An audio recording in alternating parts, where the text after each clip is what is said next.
तो यहाँ पर हम सभी डिस्कस करने वाले हैं हाइड्रोलिक्स। ठीक है, हाइड्रोलिक्स से रिलेटेड इम्पोर्टेंट क्वेश्चंस को यहाँ पर डिस्कस करने वाले हैं और किस तरीके के यहाँ पे क्वेश्चंस आ रहे हैं और उसके क्या आंसर हैं, क्या प्रॉब्लम के सॉल्यूशन हैं, वो चीज़ें आपको देखने को मिलेगा। साथ ही साथ इम्पोर्टेंट क्वेश्चंस भी यहाँ पे देखने को मिलेंगे।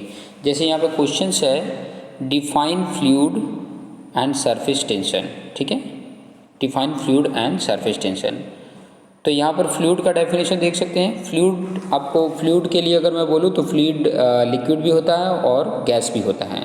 तो अगर आपको लिक्विड के बारे में या गैस के बारे में बताना है तो क्या बताएंगे, तो वही चीज़ बता रहा है कि व्हेन अ बॉडी और ए मैटर, कोई भी बॉडी है या कोई मैटर है, flow from one point two another point on application of shear force. Shear force के एप्लीकेशन की हेल्प से एक बॉडी एक प्लेस से दूसरे प्लेस पे फ्लो होती है। ठीक है, फ्लो होना, ठीक है, बहना, बह रहा है, तो इस तरीके के मैटर को ही बोला जाता है क्या, फ्लूइड। ठीक है, इस तरीके के बॉडी, इस तरीके के मैटर, इस तरीके के सब्सटेंस को बोला जाता है फ्लूइड। क्लियर हो गया होगा पॉइंट।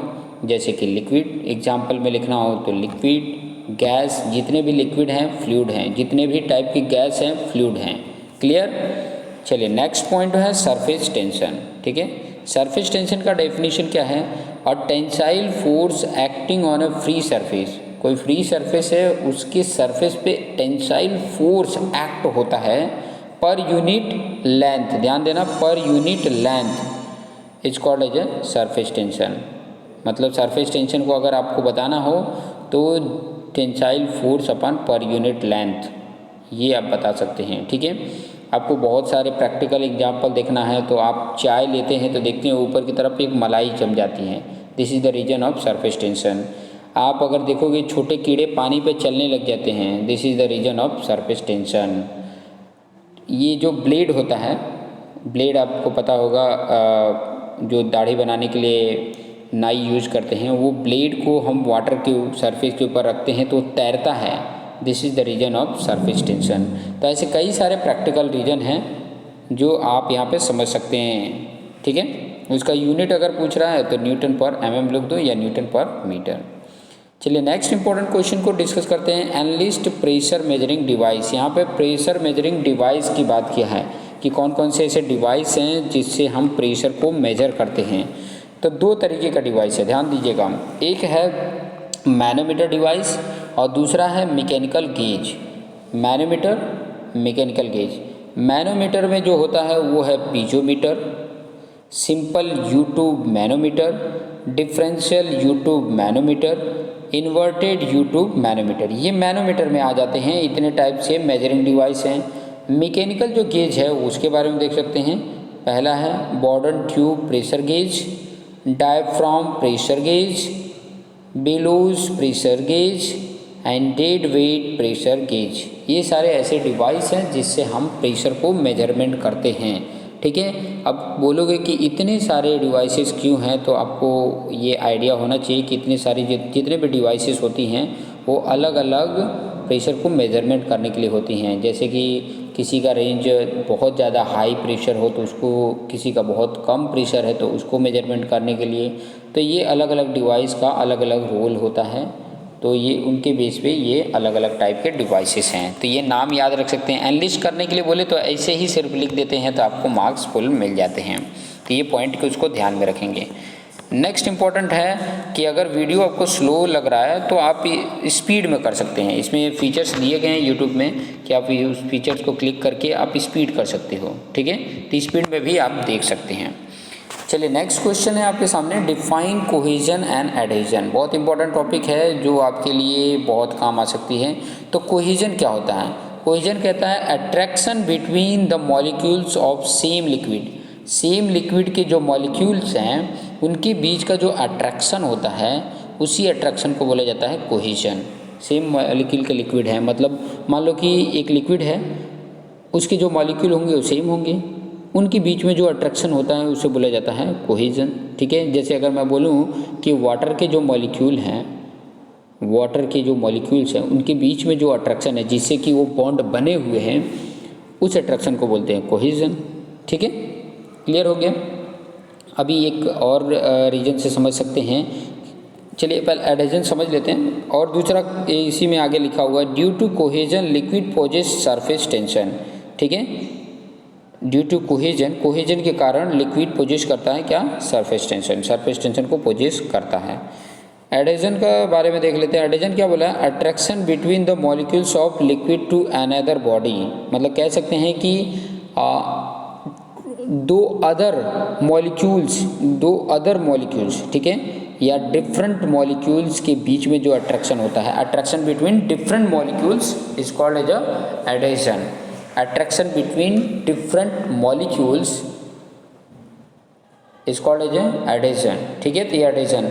अभी एक और इम्पॉर्टेंट पॉइंट इसमें अगर मैं बोलूँ तो आपको बहुत ही अच्छा पता चलेगा कि जितने भी दुनिया के मटेरियल्स हैं, जितने भी फ्लूइड हैं, ठीक है, सब में एडहेजन प्रॉपर्टी और कोहेजन प्रॉपर्टी होता ही है। एडहेजिव प्रॉपर्टी एंड कोहेजिव प्रॉपर्टी दोनों ही होता है, कम ज़्यादा होता है। ठीक है, ध्यान से समझेंगे कि कम ज़्यादा होता है। ठीक है, किसी ऐसे मटेरियल को देखोगे जिसमें कोहेजिव प्रॉपर्टी ज़्यादा होता है, एडहेजिव प्रॉपर्टी कम होता है।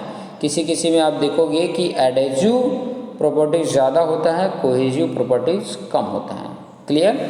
तो ये चीज़ें क्वेश्चन नंबर 3 था। क्वेश्चन नंबर 4 की अगर मैं बात बोलूँ तो define total pressure and centre pressure, तो ये वाले क्वेश्चंस को भी हम देख लेते हैं। ठीक है, क्या है बोला, टोटल प्रेशर क्या होता है। तो total pressure is define the force exerted by a static fluid on a surface either plane or curve when the fluid comes in the contact with the surface.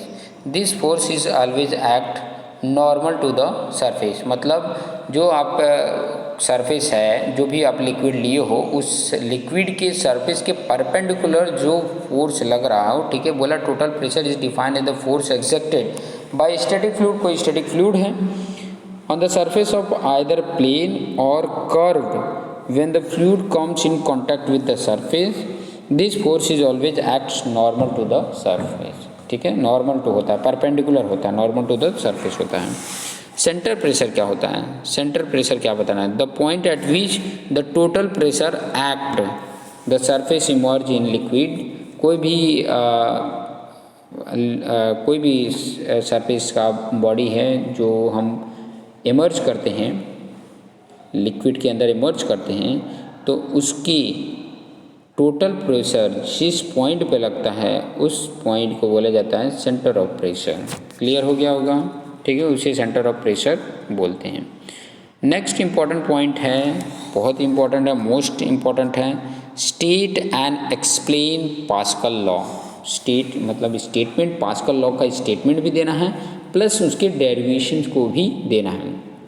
तो यहाँ पर स्टेटमेंट पहले लिखा हुआ है, the intensity of pressure at any point, किसी भी point पे प्रेशर की जो इंटेंसिटी होती है, मतलब प्रेशर कितने मैग्नीट्यूड से लग रहा है in a fluid at a rest, जब ये रेस्ट हो, फ्लूइड जब रेस्ट हो तब कितने प्रेशर से किसी पॉइंट पे प्रेशर की इंटेंसिटी हो, जो भी प्रेशर की इंटेंसिटी हो वो सेम होता है सभी डायरेक्शन में, सेम होता है सभी डायरेक्शन में। मतलब किसी भी पॉइंट का अगर मैं प्रेशर इंटेंसिटी फाइंड आउट करूँ तो सभी डायरेक्शन में सेम ही होता है।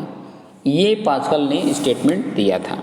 ठीक है, अब जैसे यहाँ पर एक सरफेस लिए हैं, ठीक है, और इसके बेस पे देख सकते हैं कि अलग अलग सरफेस है, अलग अलग उसके पर प्रेशर को बताया गया है, कहीं पे P1 है, कहीं P2 है, कहीं P3 है। जैसे ये वाला सरफेस है, इस सरफेस को बता रहा है P1, इस सरफेस को बता रहा है P2 और इस सरफेस को बता रहा है P3।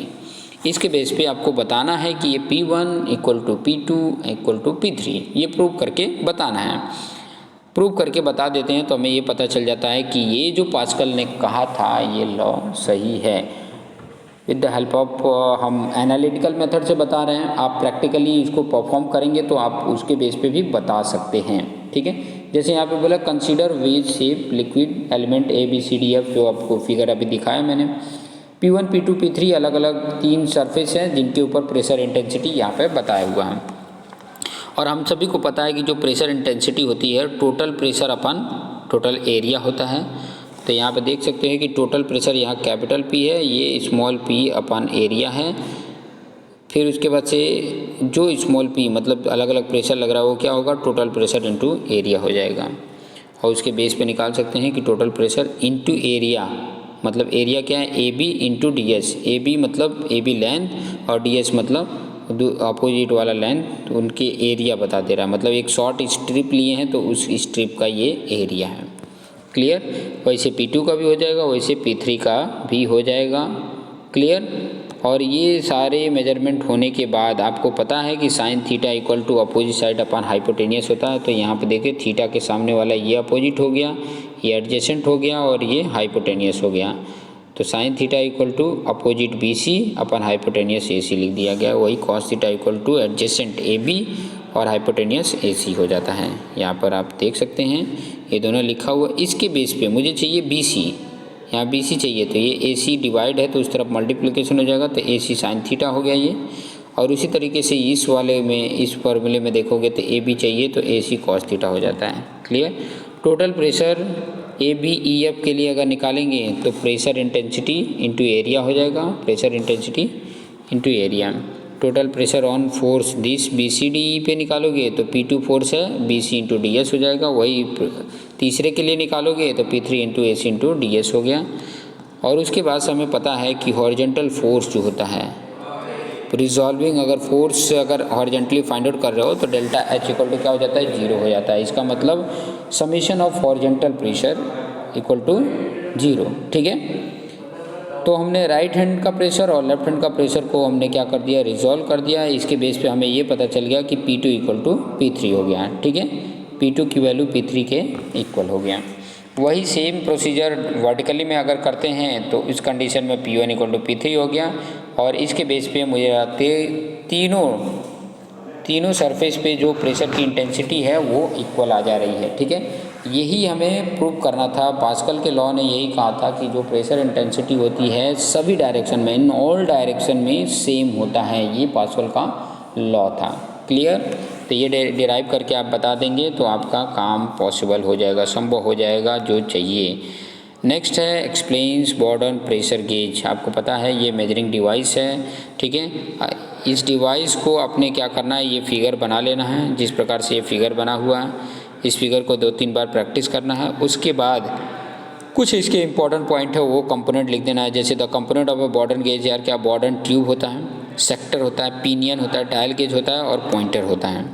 इसके बारे में भी बताया गया कि this device consist of A metallic tube of elliptical section close at one end A, the other end B being fitted to the gauge point where the pressure is to be measured.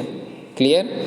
Next point बोला the bottom pressure gauge is suitable for measuring not only high pressure, केवल वो high pressure के लिए नहीं होता है, as those in a steam boiler or a water main, but also negative और vacuum pressure के लिए भी होता है। सिर्फ वो बॉयलर या स्टीम के प्रेशर को मेजरमेंट करने के लिए नहीं होता है, प्लस निगेटिव या वैक्यूम प्रेशर को मेजरिंग करने के लिए भी बॉर्डन गेज प्रेशर का यूज़ किया जाता है, प्रेशर गेज का यूज़ किया जाता है। क्लियर। नेक्स्ट जो इम्पोर्टेंट पॉइंट आपके सामने है, डिफरेंस बिटवीन हाइड्रोकाइनेमेटिक्स और हाइड्रोडायनेमिक। हाइड्रोकाइनेमेटिक्स और हाइड्रोडायनेमिक के बीच में क्या डिफरेंस है वो चीज़ें यहाँ पर आपको समझाने वाले हैं। ठीक है। तो यहाँ पर देख सकते हैं पहला डिफरेंस तो उसके डेफिनेशन को भी बता सकते हो, जैसे हाइड्रोकाइनेमेटिक्स है और हाइड्रोडायनेमिक्स है। पहला डेफिनेशन क्या है, behaviour of fluid when it is a motion without reference to the force responsible for flow. मतलब जो फ्लो हो रहा है, पहले नंबर तो ये फ्लूइड का ही ब्रांच है और इसमें हम डील्स क्या करने वाले हैं, behaviour of fluid when it is motion में जो है वो without any reference of a force है, कोई एक्सटर्नल फोर्स की वजह से नहीं है, with the gravity of force है और ग्रेविटी फोर्स के कारण ये फ्लो हो रहा है। तो इस प्रकार के जो भी फ्लूइड की स्टडी होती है वो काइनेमेटिक्स होती है। हाइड्रोडायनेमिक्स में होता है रिस्पॉन्सिबल ऑफ फोर्स होता है, कोई एक्सटर्नल फोर्स लगा रहे हैं जिसकी वजह से वो फ्लो हो रहा है, उसकी वजह से उसके फ्लूइड की बहुत सारी प्रोसेस को हम समझते हैं, अंडरस्टैंड करते हैं, वो सारा आ जाता है हाइड्रोडायनेमिक में। एक एक एग्जाम्पल भी दिया है, जैसे कि study for velocity of water, वही हाइड्रोडायनेमिक्स में flow through orifice, impact of jet, ये सारे उसके एग्जाम्पल हो गए। नेक्स्ट है आपके सामने कुछ न्यूमेरिकल्स हैं, जैसे कि यहाँ पे आपके सामने न्यूमेरिकल दिख रहा है 8 नंबर का। 8 नंबर क्या कह रहा है, a simple manometer containing mercury is use to measure pressure of oil. यहाँ पर सारे डिटेल दिए गए हैं। मैं ट्राई करता हूँ कि ये वाला जो डिटेल है वो नेक्स्ट वीडियो में मैं आपको एक्सप्लेन करके बताऊँ। अभी के लिए इतना ही रखते हैं। आगे के जो इम्पोर्टेंट क्वेश्चंस हैं न्यूमेरिकल के, वो नेक्स्ट वीडियो में हम देखेंगे। तो अभी के लिए इस वीडियो को 2-3 बार देखिए कि ताकि आपको अच्छे से समझ में आ